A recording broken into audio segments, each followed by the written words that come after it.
Welcome to Authentic Brazil 201. I'm your host, Brazil 201, and today we are going to talk about the Netflix show Adolescence. Massive hit. It released on Friday, and I now feel bad that I did not attend the screener for this 6 weeks ago because I was invited to watch the show 6 weeks ago. And very similar to like Landman, where I was invited to see the show 6 weeks before it came out, I should learn that if they're doing this, that means the show is going to be great. Now, this is twice where I could have already seen a show that became a cultural phenomenon way earlier than most people.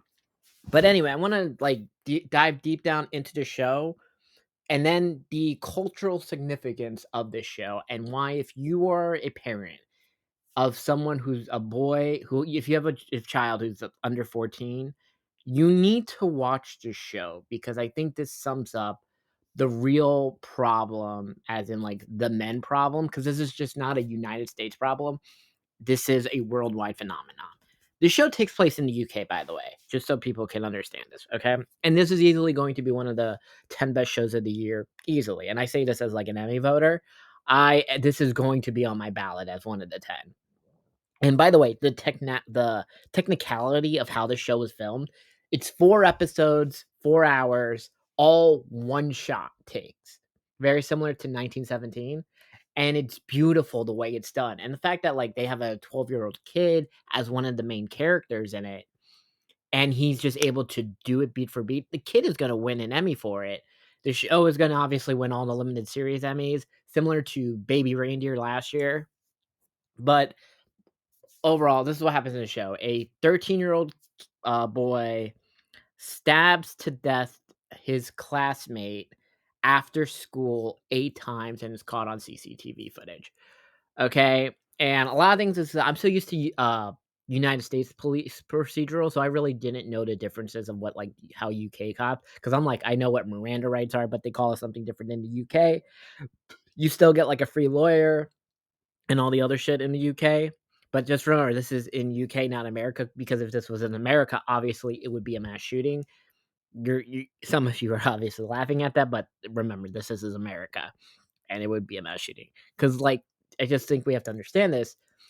If you're my age, I'm 32, and I'm probably, whether if you're younger or older, but we all went to school with someone that if they were bullied too much, they probably would have been a mass shooter, so you knew to, like, lay off. I mean, look, every good high school show did a mass shooting episode, right? Degrassi did it. That's where Drake ends up in the wheelchair. Actually, Degrassi did like 4 school shooting episodes, but whatever. One Tree Hill had the school shooting episode where Keith dies. 13 Reasons Why had the school shooting episode. Well, they avoided it, but the other nonsense with 13 Reasons Why.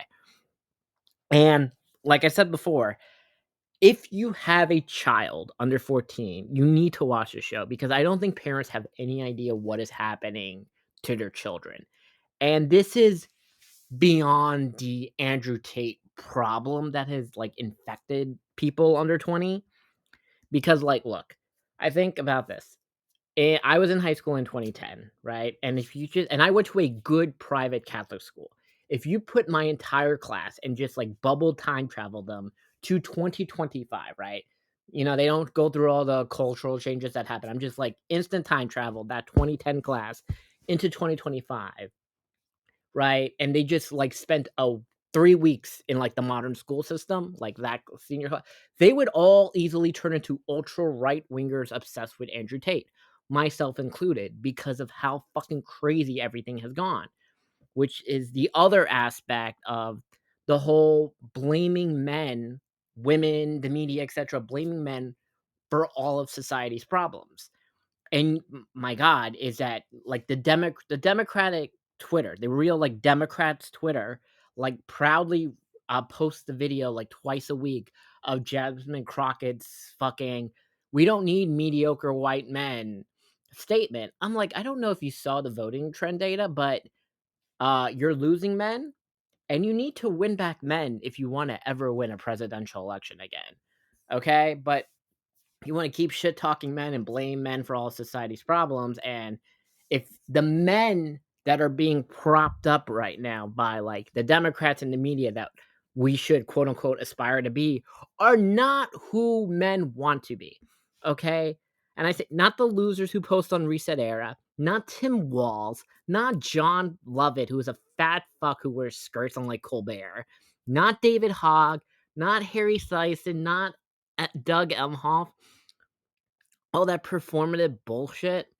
It's just nonsense. Nobody wants to fucking be these people. This whole, and I'm not saying I'm a masculine guy, but I would say I'm definitely more palpable and acceptable than those fucking losers that constantly get brought up to be more like them. Like, no, nobody wants to be these fucking people unless you're like a shaved head vegan with septum piercings.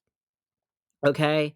And look, I like Pete Buttigieg and Richie Torres, and I always forget that they're gay, like, because they're just very straight presenting, and I know that pisses people off because there's not supposed to be labels or whatever, but Pete and Richie Torres are more fucking straight presenting and, like, quote, unquote, "more masculine" than fucking Tim Walz or fucking David Hogg. I just for references on this so people understand. By the way, I'm not saying, by the way, people don't want to also be Gavin Newsom or Hassan Piker or the Pod Save America losers or Brian Tyler Cohen or Dan Bongino or Ben Shapiro. I'm naming people all over the spectrum. These are not the correct people who should be role models for any of them. Okay. But this cultural problem of blaming men for everything in the quote unquote manosphere.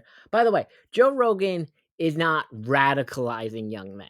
Now, is Andrew Tate and the Tate brothers and the people that are like that radicalizing people? Yes. And I don't know where this came from because look, I play, I don't know, none of you know it, but I play Call of Duty, I play Fortnite, I play GTA. I'm in the voice chat lobbies, right? And there's always like teenagers in these voice chats.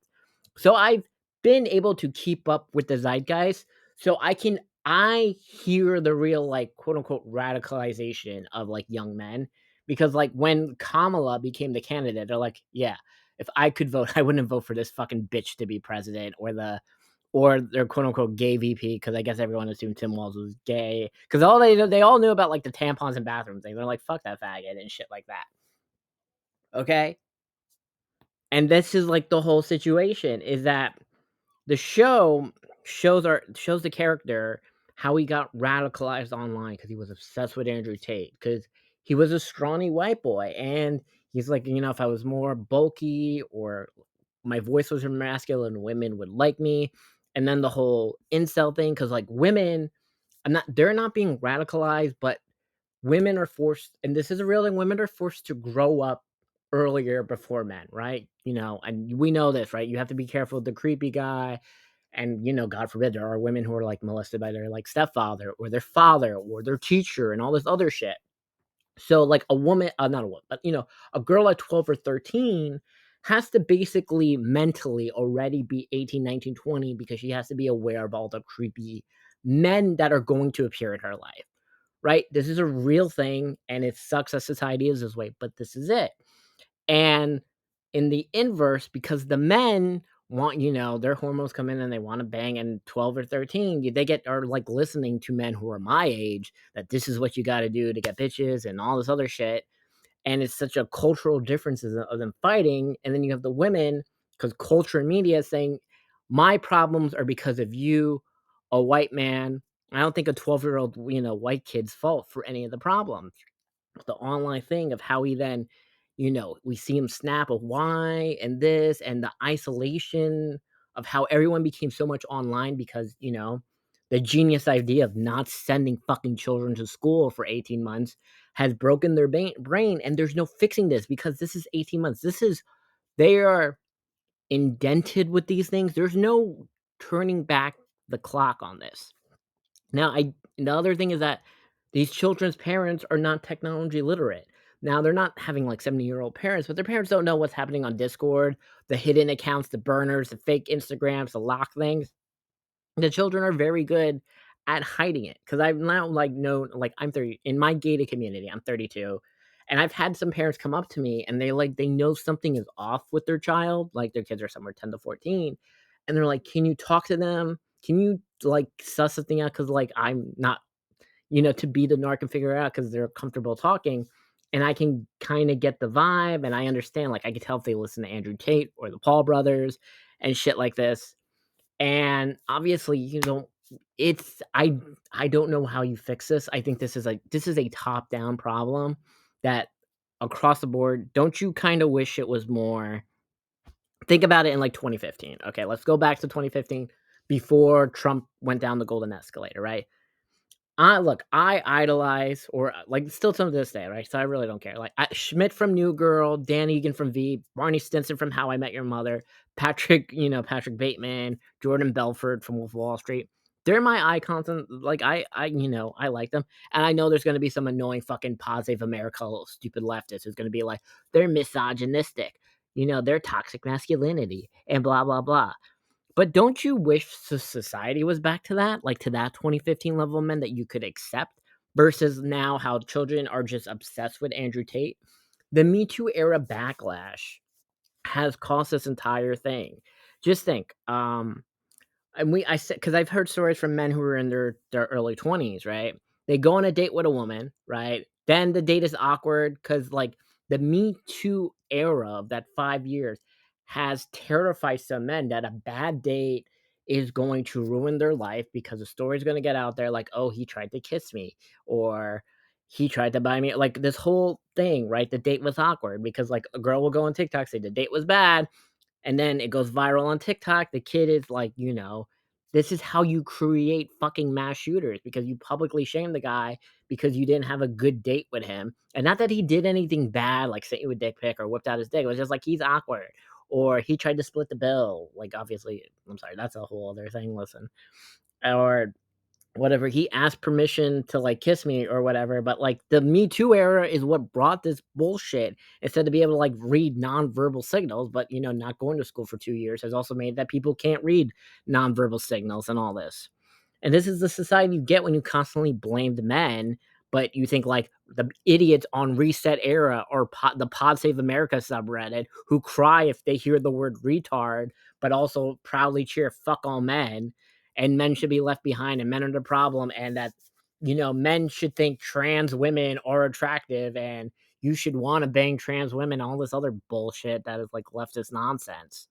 Okay, do you not see that you are the problem? Something similar to like what Pete said is like we've all done these stupid DEI HR things where like this is how you should talk to a Hispanic, this is how you should talk to a black and all that. I'm like, he's right. This is how like Trump Republicans are made, right? And the only person who like bitched about that was Sunny from The View, but she's a fucking idiot who like is constantly out of touch, who probably agrees with that idiotic Don Lemon statement that says if you're black and you voted for Trump, you're not intelligent.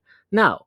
Fucking stupid, right? And the other thing is something I see on TikTok all the time now is like with speed dating events. People are like constantly sad that men aren't attending these speed dating events unless the only exception to this is the girl who owns Make America Hot Again, who threw the Trump Tower party, Raquel Demono, right, is where like I feel like with her events are very 2012, right? They feel culturally 2012 that everyone's there. Yeah, they're Trump people, but everyone there is comfortable. They're not worried about quote unquote cancel culture or someone getting mad because they heard the word retard or a fucking trans person being there, being like, oh, you don't think I'm pretty or this other nonsense.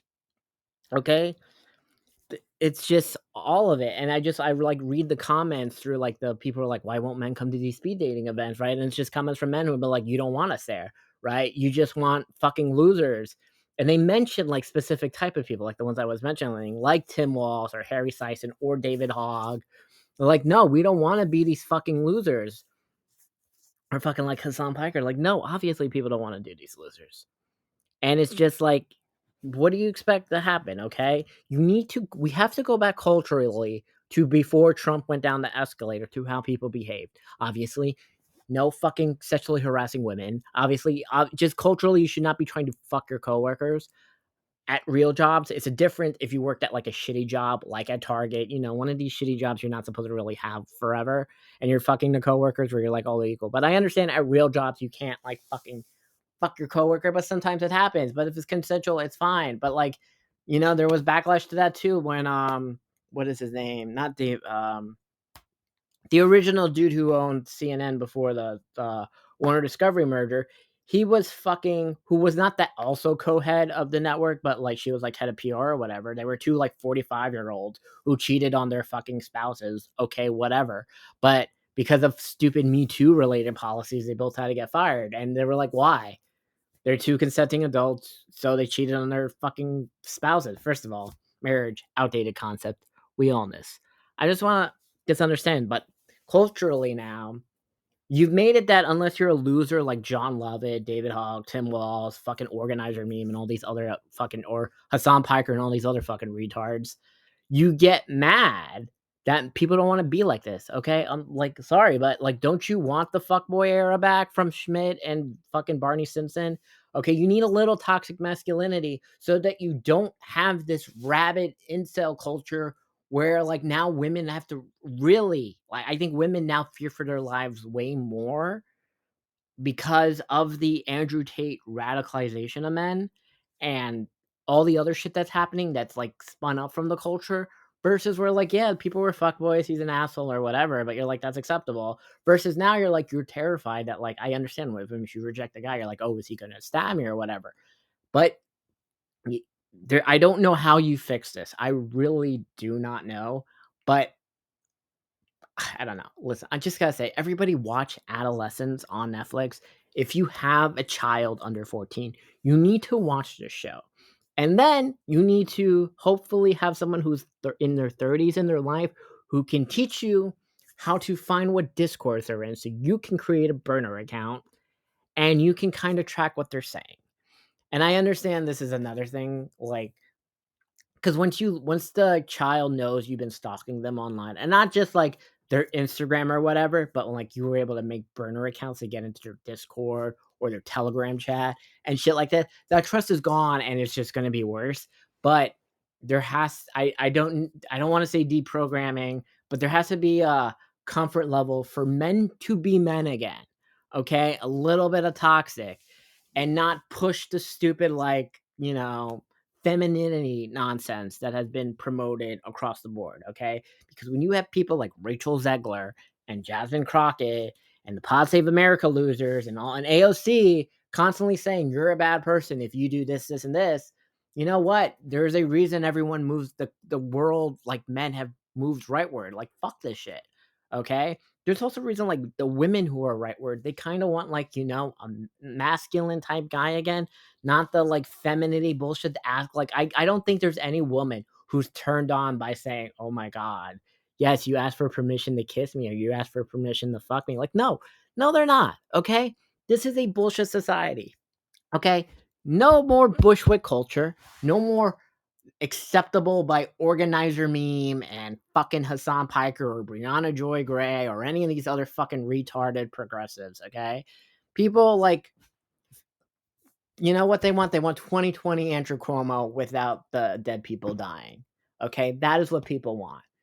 Okay, because look at it. 4 years later, no one gives a shit about the woman who says she was like sexually harassed by Andrew Cuomo. Okay, hashtag sorry, not sorry.